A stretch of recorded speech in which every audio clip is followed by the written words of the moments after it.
Esther is definitely my faith favorite. Just the whole book of Esther. God's not even mentioned once in it, but his faithfulness is shown throughout it because of Esther's obedience, because of her strength and her boldness, and because of Mordecai's faithfulness with God. God just shines through that story. So it's definitely my favorite. David, because God gave him a second chance, and his life was all full of praise to God. Hey, so my faith favorite is there's a woman in the Bible. Her story is found in 3 of the Gospels, but the one in Matthew. So we know this woman, and she's literally, we don't know her name. She's just called the woman with the issue of blood. And in all fairness, I think that she should be called the woman of faith, because this is a woman of incredible faith.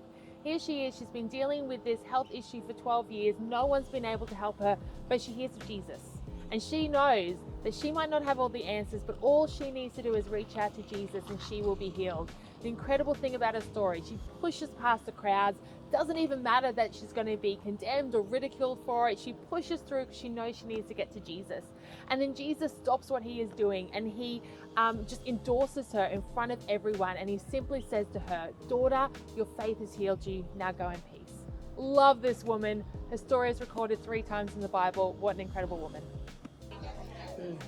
My favourite Bible character is King David, because God said he was a man after his own heart. My favourite is Moses, and that's because he was not perfect. He followed God though, and he sought to get himself into God's presence. At the moment we're studying Esther, and I found her to be very courageous, loving woman, very brave to go in before the king when it could have turned very bad for her. But she kept going and praying and listening to God. There's so many, but I want to choose one, David. So he was a man of God, and he always shows one thing: when you're weak, just be strong in God, and God will bless you in every single way. So that's why.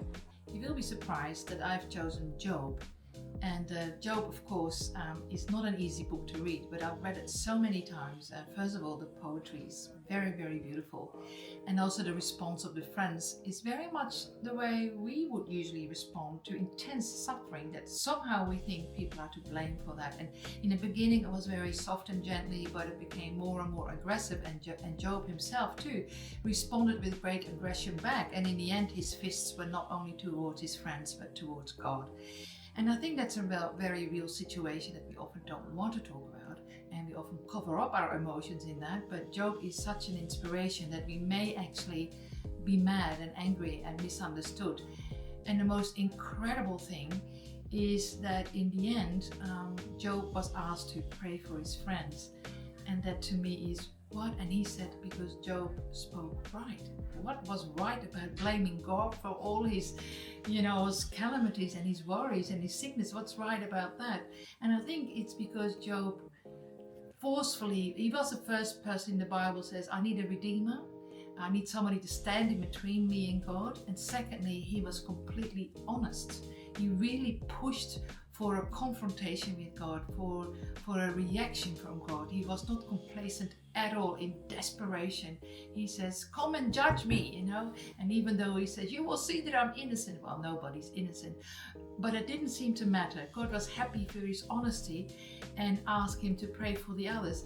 That to me is incredible and a real inspiration for me to just be honest and authentic.